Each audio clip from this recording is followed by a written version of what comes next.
Hello, everyone, and welcome to Bookercast, the podcast where books come to life. And I'm so excited to dive into another amazing story with all of you. Whether you're a bookworm or just love a good story, this is the place for you. Every episode, we explore incredible books, talk about their stories and characters, and share insights that'll make you fall in love with reading all over again. All right, let's not keep you waiting any longer. Get comfortable, and let's jump right into it. Sounds good. Welcome to our deep dive today, and today we're going to be talking about Middlemarch. Oh, Middlemarch. It's a great one. It really is, and I know you know this, but for our listeners, just to set the stage, this Victorian masterpiece, it really goes deep into life in a seemingly quiet English town. Right. Where ambition, love, and social upheaval are all kind of simmering beneath the surface. Yes. And it's so fascinating. And I know you had mentioned wanting to explore those themes a bit. Yeah, definitely. Especially how they play out, with characters like Dorothea Brooke. Oh, yeah, Dorothea. So let's maybe start there. Okay. So what is it about Middlemarch that makes it so captivating? Well, it's funny you should mention that because what I think is really captivating is how Eliot takes these ordinary lives, these people, and reveals these universal truths about human nature. I mean, we're not just observing 19th century England, we're seeing reflections of our own desires, our own struggles, It's so true. And even today. I think with Dorothea, she is just such a fascinating character to start with. Yeah. She's this young woman who's yearning for a life of purpose beyond the typical societal expectations for women of her time. Yeah, she really wants more. She does, and she'd rather be reading Pascal's Paul C's than fussing over fashion. Right, absolutely. And I think, that intellectual curiosity really sets her apart from a lot of the other characters. When she describes, the anxieties of a spiritual life as outweighing the solicitudes of feminine fashion, it reveals her depth. Right. It's not just that she dislikes fashion, it's that she finds it frivolous in comparison to her pursuit of knowledge and a meaningful existence. Yeah, and she really takes her beliefs to heart, too. Yes. Like when she kneels on a brick floor to pray by a sick laborer. Yeah. It's not just charity, it's almost radical, wouldn't you say? Absolutely. I think Dorothea's idealism is really a driving force for her, but it often clashes with the pragmatic realities of Victorian society. Totally. I mean, Eliot masterfully portrays this tension through Dorothea's interactions with other characters, like her sister Celia. Right, Celia. Yeah. Such a great contrast. Exactly. Celia's practicality and interest in the everyday world. Yeah. It really provides a stark contrast to Dorothea's intensity. Yes. And it makes you wonder how two sisters raised in the same environment Exactly. could have such different outlooks. Yeah, and I think that's really the genius of George Eliot. I mean, their contrasting personalities highlight Eliot's ability to create these nuanced characters. They're shaped by both internal conflicts and external pressures. And this complexity is what makes them feel so real or relatable. So relatable. And speaking of relatable, let's talk about Dorothea's choice in husband. Oh, yes. Mr. Casaubon. Mr. Casaubon. He is not exactly the picture of a dashing romantic hero. Not quite, no. Right. But choosing to marry him is one of Dorothea's most significant decisions. Right. And it really reveals a lot about her character. Totally. And the limited options available to women in that era. At the time. Yeah. I mean, she sees him as this gateway to a life of the mind, but overlooks the practical realities of being married to a man. Yeah. So dry and pedantic. It's like she falls in love with the idea of him. Yes. Rather than the man himself. Exactly. And then there's that telling scene. Oh, yeah. With her uncle, Mr. Brooke, and Mr. Casaubon discussing document organization. Oh, I love that scene. It's so good. Yes. Mr. Brooke prefers simple pigeonholes. Yeah, just throw it in there. Right. Whereas Dorothea has a meticulously detailed system. Oh, yeah. She's got a system for everything. Right. And that seemingly minor difference actually foreshadows a much deeper incompatibility. Oh, absolutely. In their marriage. Yeah. Dorothea is vibrant and eager to engage with the world. While Casaubon remains isolated in his scholarly pursuits. Right. And I think that scene really highlights how their approaches to life, even in something as mundane as paperwork, are fundamentally at odds. Completely different. Do you think Dorothea was aware of this disconnect on some level? Or was she just blinded by her idealism? That's a complex question, and that's where I think Eliot's psychological depth comes in. We see Dorothea grapple with her growing disillusionment throughout the novel. Yeah. I mean, she enters the marriage with such high hopes, but the reality of living with Casaubon gradually chips away at her idealism. Right. It's almost like she's trapped in a gilded cage of her own making. Exactly. And that feeling of being trapped is a recurring theme for many characters in Middlemarch, not just Dorothea. Right. And I think before we get too deep into Dorothea's story, I do want to introduce another key player. Okay. Dr. Tertius Lydgate. Oh, yes. He's ambitious, but in a very different way. Very different, yes. He's not searching for intellectual companionship. He's striving to bring modern medical practices to Middlemarch. Yeah, he's a man of science. Yes. Lydgate really represents that spirit of progress and the desire to improve society through scientific advancement. Yeah. He arrives in Middlemarch full of idealistic goals determined to reform medical practices in this provincial setting. But like Dorothea, he'll encounter resistance. Right. And discover that change is rarely easy. It's so interesting how Eliot parallels Dorothea and Lydgate's stories. Yes. They both arrive in Middlemarch with these grand ambitions, but find themselves facing unexpected challenges and compromises. They do. Right. It's like they both underestimate the complexities of the world they're trying to change. Absolutely. Yeah. They have this youthful belief that they can make a difference, but quickly realize that progress isn't always linear. It's true. It really is. Yeah. Speaking of realities, let's dive into the theme of marriage a little bit. Okay.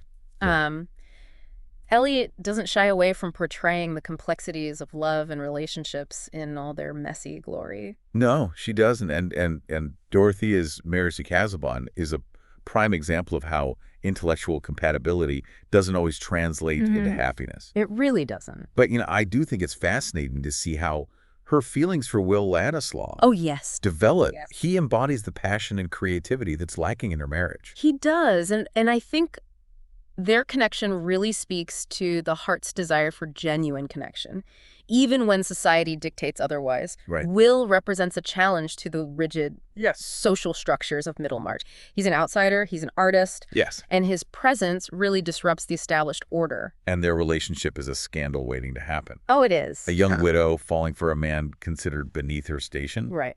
Middlemarch must have been buzzing with gossip. Oh, absolutely. I mean, and Eliot uses that gossip to expose the hypocrisy of Victorian society. I mean, on the surface, there's this emphasis on virtue and respectability, but underneath it all, there's this judgment and a desire to control those who don't conform. Right. It's like a reminder that social norms can be incredibly powerful, even when they're based on flawed assumptions. Yes, they are very powerful. Speaking of flawed assumptions, what about Lydgate's marriage? Oh, yes. To Rosamond. Rosamond. They seemed like such a promising couple at first. They did.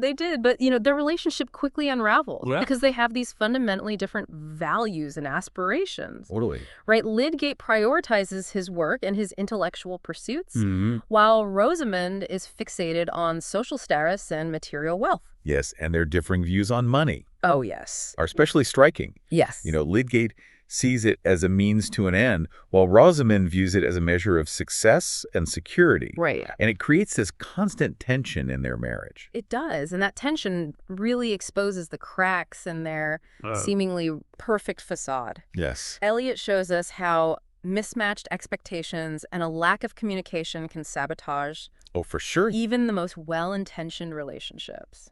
It's a reminder that marriage is a journey, not a destination. Absolutely. It takes effort, compromise, and a willingness to truly understand your partner. Yes, and sometimes despite our best efforts, relationships simply don't work out. Yeah. Eliot doesn't offer these easy answers or fairy tale endings. No. Her characters face real challenges that make difficult choices that have lasting consequences. And that's what makes her writing so relatable. Even centuries later. It's true. She captures the messy reality of human relationships with incredible honesty and insight. Oh, yeah, for sure. But even amidst all this drama, there are these moments of humor. Oh, yes. And social satire. that keep you turning the pages. Absolutely. I mean, Eliot's wit is as sharp as a surgeon's scalpel. It really is. I mean, take, for instance, Mr. Trumbull. Oh, yes. The auctioneer, he's always using these grandiose words. Oh, yeah. And phrases, even when he's talking about the most mundane things. He's such a pompous character. Oh, he is. I love him, and the way he pronounces Geierstein Yes. with the emphasis on the last syllable. Yes. It's hilarious. Oh, it's so funny. It's clear that Eliot is poking fun at the pretension and social climbing Yes. that often characterized Victorian society. Right. But she does it with a subtle touch. Yes. Allowing the humor to emerge organically from the characters and their interactions. Yeah. And it's that blend of wit and social commentary that makes her writing so engaging. Yes, it does. We laugh, but we're also forced to think critically Right. about the world she's depicting. It's true. Now, we've talked a lot about the characters and their relationships, but let's zoom in on some pivotal moments in the novel that really stand out. Okay. One scene that immediately comes to mind is Dorothea's confrontation with Casaubon about Will Ladislaw's letter. Oh, yes. It's such a turning point in their marriage. It is. It exposes the vast gulf between their emotional needs and understanding of love. Mm-hmm. Casaubon is so cold and dismissive of Dorothea's feelings. Yes, he is. He's more concerned with protecting his own ego than he is with connecting with his wife on a meaningful level. Exactly. It's heartbreaking. You can see Dorothea's spirit slowly breaking under the weight of his indifference. Yes, and it really marks a shift in Dorothea's journey. She begins to question her choices and to see Casaubon for who he truly is. Yeah. It's a painful realization, but a necessary one for her growth. For sure. Another pivotal moment is when Lydgate discovers the truth about Bulstrode's past. Oh, yes, that's a big one. It shatters his image of Bulstrode as this pillar of the community and forces him to reevaluate his own moral compass. Yeah, that revelation has repercussions to the entire town. Yes. Bulstrode, who presented himself as this model of piety and virtue, Right. is exposed as having a dark secret. And it undermines the very foundations of respectability. Yes. And raises questions about the nature of truth and hypocrisy. Right. It's like this ripple effect spreading outwards and forcing everyone to confront their own beliefs and assumptions. Absolutely. And speaking of ripples, Eliot uses a lot of symbolic imagery throughout the novel. Can you talk about some of those elements? Oh, yeah. One recurring motif is the web imagery, which reflects the interconnectedness of lives in Middlemarch. Oh, that's so true. Right. Actions have consequences that extend far beyond the individual. Yeah. Often in ways we can't predict. Right. And it really emphasizes the idea that we're all part of this larger social fabric. Yeah. And that our choices, both big and small, can have a profound impact on others. It's true. Yeah. And then there's the recurring imagery of light and darkness. Oh, yes. Especially in relation to Dorothea. Yeah. She's often associated with light with a radiant inner goodness. Right. While Casaubon is shrouded in this kind of intellectual darkness. Yeah, like a shadow. As Dorothea's understanding of the world deepens. Mm-hmm. She begins to see the shadows that lurk beneath the surface of respectability. She does. It's like she's developing a more nuanced, less idealistic view of human nature. Right. But there's still a sense of hope in her journey. Yeah. A belief that she can find her own way, even in the midst of darkness. That's one of the things that makes Middlemarch so enduring. I agree. It acknowledges the complexities of life, the challenges and disappointments. Yeah. But it also affirms the possibility of growth, change, and even redemption. Eliot doesn't offer easy answers. Right. But she invites us to grapple with these big questions about ambition, morality, and the search for meaning in a world that's constantly changing. Mm-hmm. And she does it with such incredible skill. She does. Creating a world that feels both richly detailed and universally relatable. And that's why even centuries after it was written, Middlemarch continues to resonate with readers. Yes. It speaks to that enduring human desire to connect, to understand ourselves and the world around us, and to find our place within this intricate tapestry of life. It's truly a masterpiece of Victorian literature. It is.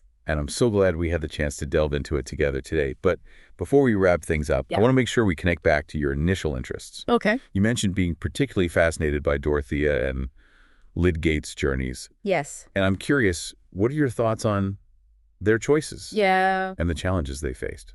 Well, that's an excellent question. It's clear that both characters are driven by this desire to make a meaningful contribution to the world. Yes. but their approaches and outcomes are quite different. Right. Dorothea initially seeks fulfillment through intellectual pursuits and marriage, while Lydgate is motivated by scientific progress and the desire to reform medical practices. Right. But both of them encounter resistance and learn that change can be a slow and arduous process. It's true. Yeah. And their experiences raise some interesting questions about the nature of ambition. Is it enough to simply have good intentions? What sacrifice are we willing to make in pursuit of our goals? Right. And how do we navigate the inevitable compromises and setbacks that life throws our way? Right. Those are all questions that Eliot explores with incredible depth and nuance. Yeah. And I think they're just as relevant today as they were in Victorian England. Oh, absolutely. We all face choices that shape our lives and impact the world around us. He did. And Middlemarch provides a powerful reminder that even seemingly small decisions can have far-reaching consequences. They can. So before we wrap things up, let's turn to you, our listener. Yes. What stood out to you the most in our discussion of Middlemarch? What are you still pondering? Yeah, it's been a truly enriching discussion, exploring the depths of Middlemarch and its enduring relevance. Yeah, I agree. And after this deep dive, I'm curious, what would you say is the most significant message Middlemarch has for us, here and now? I think for me, it's the profound reminder of our interconnectedness, the impact of our choices on others, and the need for empathy and understanding. Eliot paints this vivid picture of provincial life in Middlemarch, but it's a microcosm of the larger human experience. Yeah, it's that butterfly effect idea again, right? Exactly. One small action, one seemingly insignificant choice can set off this chain of events that reverberates throughout the community and beyond. Precisely. And Middlemarch underscores the responsibility we have towards each other to act with compassion and with an awareness of the broader consequences of our actions. Right. It's a message that transcends time and place. It's true. Sometimes it feels like we've lost sight of that in our modern world. It's so focused on individual goals and aspirations. Yeah. But Middlemarch calls us back to this essential truth about human connection and the importance of community. It's a call to action. It's urging us to not just be aware of these connections, but to act on them, to strive for a more just and compassionate society. For sure. It's about engaging with the world, both with our minds and our hearts. That's a powerful message, especially in a world that often feels increasingly divided. Yeah, it does. But even amidst the challenges and disappointments in Middlemarch, there's this underlying sense of hope, a belief in the possibility of growth, redemption, and finding meaning in our lives. Exactly. Even as Eliot portrays the complexities of life, the moral dilemmas, the consequences of our choices. Yeah. There's this enduring faith in human potential. It's not about finding easy answers or fairy tale endings, but about embracing the journey and striving for a better future. Middlemarch certainly provides a lot to ponder. It's this rich tapestry of interwoven stories, complex characters, and profound insights into the human condition. And I'm curious to know what resonates most with you, our listener. Yes, we'd love to hear your thoughts. What aspects of Middlemarch stood out to you? What questions are you still grappling with? What connections have you made to your own life and experiences? And we encourage you to continue this exploration beyond our discussion. Middlemarch is a novel that rewards multiple readings and deep reflection. It invites you to engage with its themes of ambition, compromise, love loss, and the search for meaning. As you delve further into this masterpiece, consider how the characters' struggles and triumphs resonate with your own journey. How do their choices, mistakes, and moments of growth inform your understanding of yourself and the world around you? Yeah, thanks for joining us on this deep dive into Middlemarch. We hope this exploration has sparked your curiosity and inspired you to engage with this timeless work of literature. And remember, the conversation doesn't end here. Middlemarch invites us into a lifelong dialogue about the complexities of human experience, the enduring power of connection, and the potential for growth and change. Until our next deep dive, happy reading. And that's a wrap for today's episode of BookerCast. We hope you enjoyed diving into it as much as we did. Thank you so much for spending your time with us. Your support means the world, and we can't wait to hear your thoughts on this episode. Don't forget to subscribe, hit that like button, and share this episode with your fellow book lovers. And let us know your thoughts in the comments below. We love hearing from you. See you in the next deep dive. Bye for now, and happy reading.